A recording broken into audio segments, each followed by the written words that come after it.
You gotta set it off. 3, 2, 1. Wait, what am I doing? We're recapping last week? Yeah, you gotta start the video. What do you want me to... I don't understand.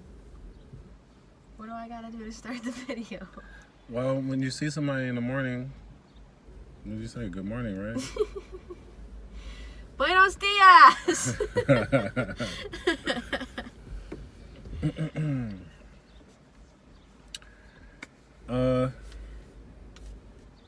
It's V and Meg from Fade and Full.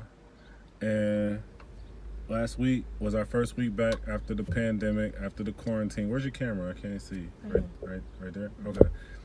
This was our first week back after the pandemic, and Meg had a record-breaking week. Yay! Woo! So, what did that feel like? Really great. Like, I hope that I keep that pace. Like, I don't want it to be my peak. I don't want it to continue to be a record-breaking week. I want to keep smashing it every week, or at least keep it consistent. I've had a couple of really good days with barbering. I've been doing it a little over 2 years, but definitely never had a week like that. So it was a really good feeling, especially like being in a newer, like bigger city than where I was at before. So it feels good that like people look forward to coming to me still. And like already in my second week, only on Tuesday, I have already cut 2 people that I cut last week. So that's pretty dope. cool too. That's dope. Yeah. How you feel about the new guidelines going forward? I don't mind them. Like, I think people are upset with them. It definitely makes things challenging, like with cutting around the ears and stuff. And I feel like people, when you're not facing them, it's already hard enough to hear them. So I feel like we have to yell at each other now. And like with the heat, and like it's supposed to be 88 today, so I'm not really looking forward to that. But otherwise, I'm just glad to be back. I think it could be much worse, and I think the shop could have continued to be closed. So I think I'm just I'm willing to roll with it, I guess. Did you like acquire any new skills or new like way of thinking during the quarantine? I watched a bunch of tutorials because like people were giving away kind of like free nuggets during the quarantine, and I watched one. It was Vic Blends. I don't know if you're familiar. No. Shout out to Big Blends. So he's only 19 or 20, and he's coming up really, really quick. And I think he's out of Atlanta. But he was giving away some like little academy things. And one of them was like when you're trying to get out lines in your fade, it could be inconsistent because your guideline is inconsistent. So like as many people try to like just do it as a rough cut, like as the guidelines, he makes it clear that if you want it to be like a super clean fade, that you have to keep going over the guideline to make sure that it's a true one when you're blending it out or whatever. And I feel like that seemed to help me, because I think I was just doing the guidelines as a rough cut and not making sure that it was consistent all the way around, and just like the line where I placed the line was consistent, but I wasn't making sure the angles of the clippers was consistent all the way around. Okay, gotcha. So I think that's helped. And I learned a little bit more about like how to keep the C cup dark when you're doing edge ups and stuff, so that it's a little bit more defined. So definitely upping my game. Yeah, that's good. I like to have like a defined line. Like, Yeah. well, you can't see. So like right here, yeah, defined You still line. can't see. Whatever. Get out of here. Oh. Because those that know me know that I'm against the sprays and dyes. Yeah. I'm not rocking with that at all. I'm not like against other people doing them, but it just, I think for up and coming barbers, like I can speak from experience to this, that like when you're trying to learn new cuts and you find pictures of cuts that you want to learn, you're kind of like chasing something that's not real. Like I don't I don't personally want to use like sprays and dyes and stuff like that. So it makes it hard for me to like chase that, because those are the kind of like crisp, clean cuts that I strive for. But I think once you figure out what's real and not real, then like you can look up videos instead of pictures. That will help you out. I think for me, like, it's just a preference of it's just a preference that's built into me from cutting for a long time and being from a different era. Like, I guess if I started rapping in this era, then I would be more inclined to rhyme to different, newer sounding beats. Maybe put auto-tune on my voice. To me, spraying that shit is like going in the booth and doing auto-tune. So maybe I'm stuck in my ways in that regard. I will fill in the spot with the fibers if they need it, just to make the cut look fresh. But I feel like my fades are so good that I don't really necessarily need to spray stuff. Mm-hmm. And I think it, like, I'm not knocking anybody who uses it, but I think it speaks to your style of cutting too. When, like, I want my client, when they go home and wash their hair, to still have, you know what I mean? I don't want them to walk out of the shop into the rain and that, like, there goes their hairline. Yeah. So, it's just like, I don't know. I want people to keep coming back to me because I can make it crispy without having to spray stuff on it. And like, I think it looks real cool on beards and stuff like that, and maybe that's not as important like when you wash it out or whatever, because beard lines grow out anyway. But I don't know, that's just my personal preference. I feel like I want to do the best I can without having to add stuff. I agree. How did it feel to see everybody again? Shout out to Mr. West and shout out to Vega. Vega, we see you. It was really weird. I mean, I saw you during the quarantine, but yeah, I didn't see either of the other barbers. Reached out a couple times and like talked throughout the group text and stuff, but it was weird to walk in and Mr. West was the first face I saw, and it was kind of like my first day again, where I just hadn't seen him in so long, but it was cool. It's nice. Yeah, I feel like we have a pretty good dynamic at the shop, so there wasn't like, I wasn't dreading coming in to see anybody or whatever. You know, that's a beautiful thing, because like there have been times throughout working at barbershops and even in our barbershop where you just dread seeing, like, it's like, their energy and their, it's draining. Negative Nancy motherfuckers. Or they're just like inconsistent, and you're like, well, what version of them am I gonna get today? And like, you have to mentally prepare yourself in the parking lot before you go in. Right. Just to get through your day. So yeah, it's really nice.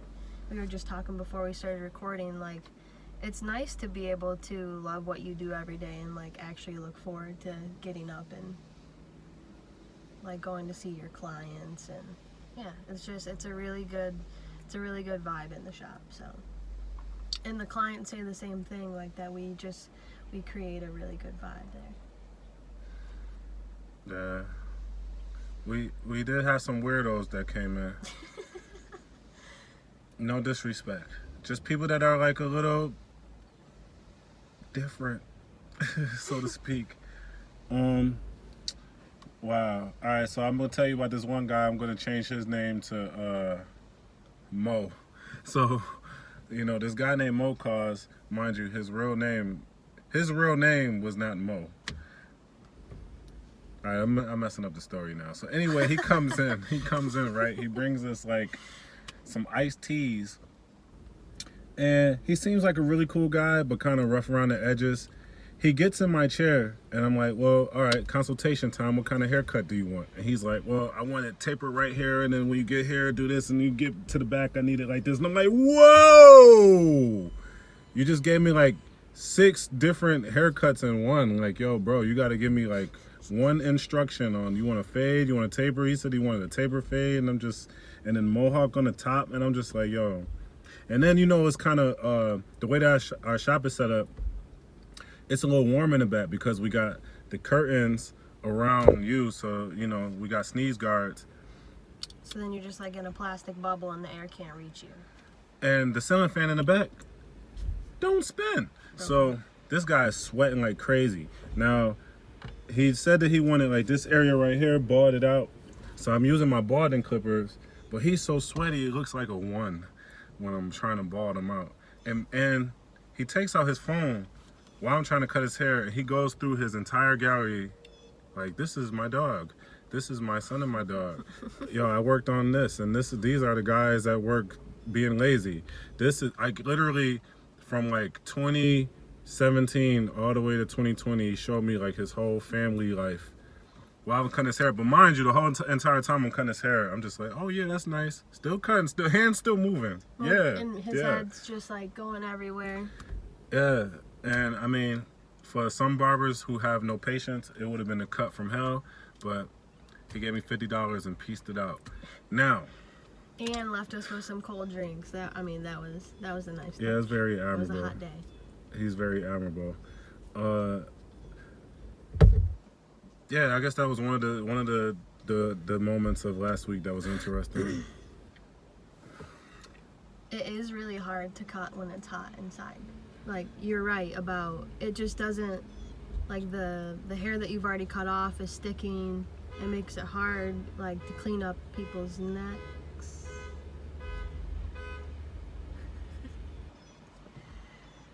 It's just, you gotta take a towel and wipe everything off. Yeah. It's hard to see if you're missing lines. It's definitely challenging.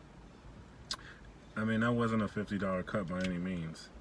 Oh, I forgot to see. I'm working on my storytelling skills. I forgot to mention that this guy was telling me about who used to cut his hair. Now he's a well-renowned barber in Buffalo, and we know of each other. He and I, the barber and I.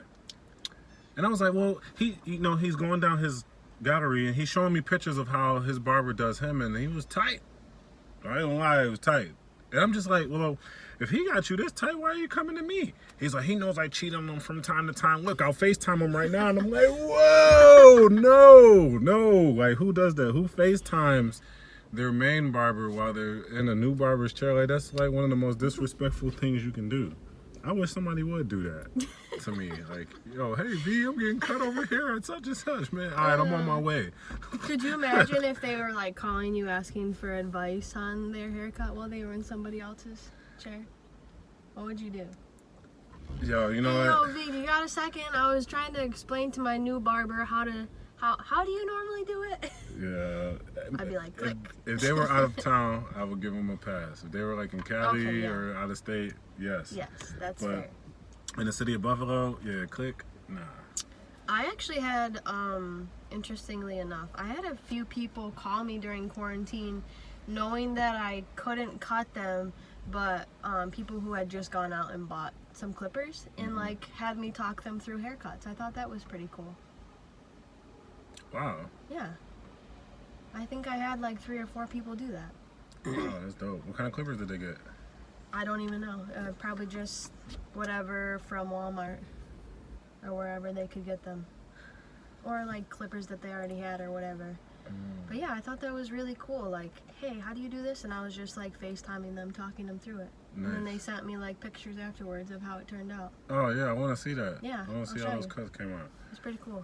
That's dope. I'm like, you gotta take the 2 up here and then like the 4 down. And they're like, oh, okay, thanks. Yeah, that sounds about right. Yeah. Some people can't explain that type of stuff. I used to struggle with that. Yeah. Like, being able to explain how I did something instead of just like knowing how to do it. So I think it's because, so for anybody who doesn't know, I did an apprenticeship. I didn't go do schooling, so I had to learn pretty much everything hands-on. I didn't go through a book. I wasn't really taught. It was just like through observing or like watching tutorials or asking questions. So I think like the questions that I wasn't really getting the answers that I needed. So I had to like change the way I was asking my questions to get those answers. So I think it's a little bit like more fresh for me still, and that I can like still explain things. That might make a difference.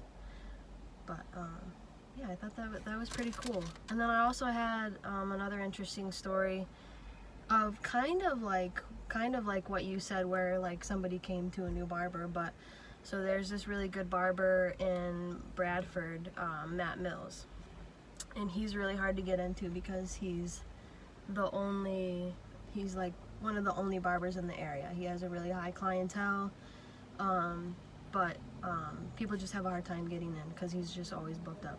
So I have a couple of people that when I was cutting in the next town over, they would kind of bounce back and forth between those two shops if they couldn't get into the other. So I got a call from one of those clients the other day that made the 2-hour drive to Buffalo to get a haircut because he couldn't get in. I thought that was really cool. And then on his way home, he messaged me. He's like, yo, I stopped to get gas, and you'll never guess who was pumping gas right next to me. He's like, my barber. He got out of the car and he said, whoa, where'd you get that fresh cut? Oh my God. And so they were like sitting there talking about the fresh cut I gave, and I thought that was like one of the highest compliments that you can get, because it's hard, especially when it's a smaller town, because you're really like, you normally know your competition pretty well. So it's like you either go to this shop or this shop, and like that's it. So not only did this kid message me, but the barber messaged me too, and like reached out and made sure that I knew like how good of a cut that was. And I just think more barbers should do that, because like a lot of people are coming in right now, and like the clients are kind of afraid to tell you that they got cut during the quarantine, or they cut it themselves or whatever. But I, like, from experience as a barber who can't cut their own hair, it's hard to go 2 months without a cut, like when you're used to getting a cut every week or so. So I thought that was cool, that he could reach out and like put his pride down and just like let me know like how good of a job I was doing, because he learned at the same shop that I learned at. So oh wow. Yeah. And then Under a tie? Yeah, so he branched out and opened his own shop, and he's doing really well. And then like being able to, I think, have that conversation and like encourage each other, I think is important. Wow, that's dope. I would love to speak to him. Yeah. It sounds like a man. I mean, that cut, I saw it myself. It was really good. But she's used to me giving her props. My props mean nothing now. That's not true. That was a fresh cut. I think when the props are consistent, then I still take them into consideration. Yeah. I wouldn't be mad at anybody for trying to cut their own hair or getting cut by somebody else. I know that quarantine cut prices were kind of high for some people, so if you went to the lower price guy that's trying to get his weight up, you know, by all means, go for it. Even, I don't know if the quarantine is still going on in some places. I know that people watch these videos everywhere. We're in New York State. All parts of the state aren't open yet. So yeah, get cut by whoever tickles your pickle. I don't feel no way about that. Yeah, I feel like there's a lot more stuff that happened last week. More notable things.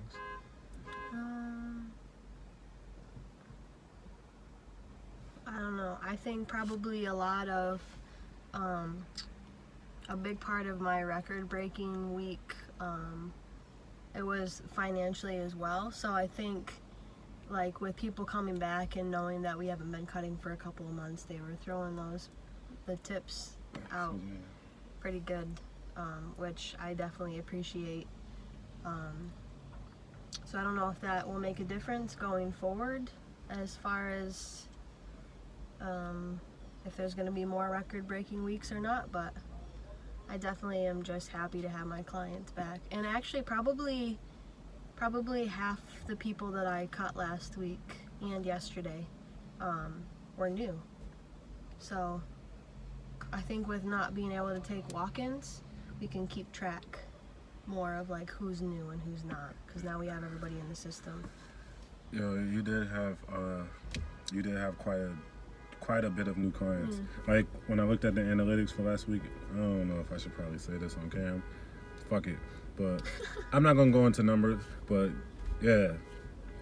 Crazy amount of new clients for Lady Barber Meg. I think it was probably between 15 and 20 like new people. I think it was more, but clap it up for Okay. you.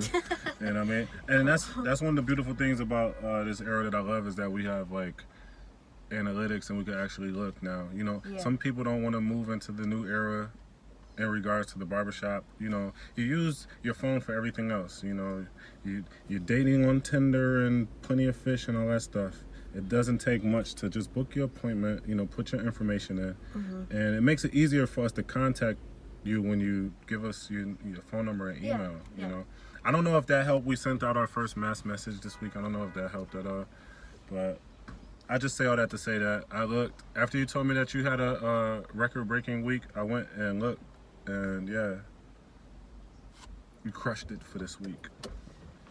Everybody had a good week though. Everybody had a good week. Yeah, it was really steady the whole week. It was nice. It was refreshing.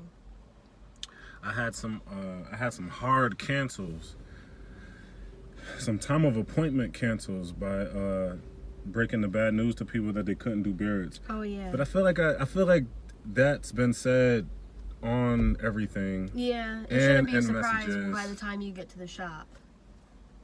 But Yeah, why would we let the world know our rules and then not enforce them when you get there? Like people were coming in without masks on. People expected to get their beard done. Like again, Fade in Full is like Target or Walmart or Whole Foods. Like you follow the rules there, you follow the rules here.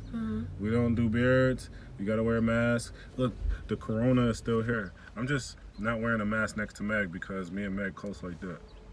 We know we ain't got it. Yeah. But it still exists. Yeah, like it's not like we're never doing beards ever again. It's people, I think people just forget that it's temporary. Like we will do everything that we can to make your experience the best, like while you're in our chair and in our shop, but we can't like break the rules for one person and then people are like, oh, where'd you get your beard done? No, we can't be doing that. Yeah. We can blend it into your cut right here because we're not all up in your face. But I just think people need to be patient with us because I personally love doing beards, so if I could, believe me, I would. I'm not just following the rules because I hate doing beards and I don't want to. Yeah, that doesn't make any sense. Why would we turn away money if it wasn't the rules? So just bear with us and be patient because we have to be patient too. It's new for everybody. Yeah, everything is new. Cutting with a face mask and shield on, Yeah. cutting behind a curtain, not being able to do a beard, cleaning the chair after every cut. Clean the clippers all the time and the tools that we use, but cleaning the chair and sweeping after every cut, like, we got to be on high alert because not only have we been overwhelmed with people coming back from the quarantine, but we've been getting some people in that we've never seen before. Exactly. That, could be undercovers. You never know. Trying to make Yeah, sure that's we're true, doing shit by the book, and we do not need to be shutting down due to some guideline violation right now. People have been pretty good about waiting. I'm surprised about that. I try to like block out more time for each cut, and people have been pretty patient, like in allowing us to clean in between. I haven't really had any people like try to rush us or anything like that, so that's nice. I felt a little rusty on Saturday. Oh really? I think it was Friday or Saturday. Yeah, I was just running late. Like once you catch that 10 minutes late, like back in the You're day, just late for the whole I used day. I used to be able to catch up, but with cleaning everything now, it could push things back. And conversing with people that I haven't seen in like 2 months or so, trying to catch up. What did you do during the quarantine? Well, I did this, and this. Stop and talk. It push it back. So I'm thinking about making my cuts maybe like an hour or so. Yeah, it is weird, like, kind of like as history goes, the nature of a barbershop is to like sit and chill and talk and shoot the shit and discuss things that are happening out in the world. So it's weird to like, when your client leaves, to just like, they're done with the haircut, they leave and they don't just like chill for another hour or so. Like we've even had a couple clients say like, my girl's gonna wonder like what I'm doing because I'm gonna come home right after my cut and she knows that I just like sit and chat for 2 more hours or whatever. So it's weird to not have that. That's like part of the reason why I love working in a barbershop is to just sit there and like be able to converse with people and kind of hear what happens in other people's worlds. So, and it's hard to like, I kind of tried to like limit how much I'm talking, because when you have a mask on, it just like adds to you being super hot, like when you just keep talking and talking. Yeah. And it's hard when you want to catch up with clients that you haven't seen in a couple of months, but My nose gets super runny while I'm wearing that thing. same. The struggle is real. Did you have anything that was record breaking? Or anything that was new? Record breaking or new during last week, the week. I think that we got prepared really fast, because honestly, I didn't know that we were opening until like 3 or 4 days before we opened. I wasn't in Buffalo, so then I had to come back. And the shop was a mess, because one of the first things that we did after they shut us down is get the spot painted up. So then I had to put the pictures back on the wall, put the TV back up, plug the lights back into this display case. All daunting task that, you probably, the average person that comes in wouldn't expect us to even care about. And yeah, it had to get done in order for us to bring people in. Record breaking for me, I can't think of anything off the top. When I turn on this camera, like my mind goes a little bit blank. So I don't know, like I think we did a great job of keeping the racial tension within the shop to a minimum. I think everybody that comes in the shop pretty much is, with us and our unity and togetherness. Yeah. You know what I'm saying? Yep. Like I'm pro-black for sure, but not in a way that's like offensive or hurtful to people.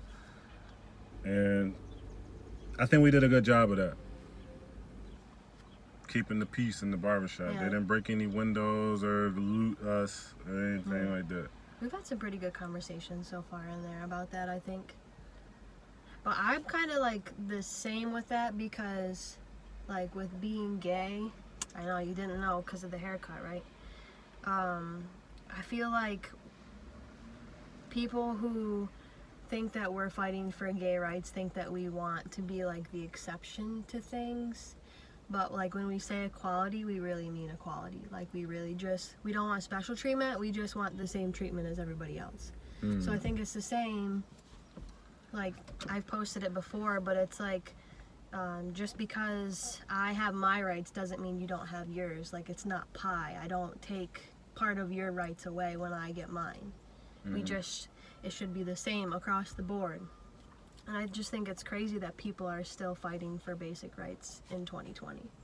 It shouldn't be something that you have to have a conversation about and like explain to people. Like if you explain it to a kid, they get it right away.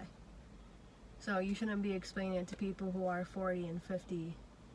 You know what I mean? It should be pretty basic knowledge. That's just me. Yeah, I agree. I mean, you have some schools of thought that say that integration and acceptance have hurt the community more than helped it. We aren't really necessarily talking about that right now, but it's like the problem at hand is the brutality. So we gotta fix that for sure. The police are looking fucked up right now. They are just applying their force to everyone, not just maybe not necessarily killing everybody else, but definitely tear gassing them and shooting them with the rubber bullets and pushing them. Like that shit that they did in front of City Hall is disgusting. Yeah. Hey, but we don't want to end that on we don't want to end this video on a somber note. Just know that we're with the movement. We want change. The shop did well last week. We're doing good. I think they called me, so yeah, I'm gonna peace out. Let Meg sign out, and make sure you like, subscribe, and all that good stuff. See you in the next one.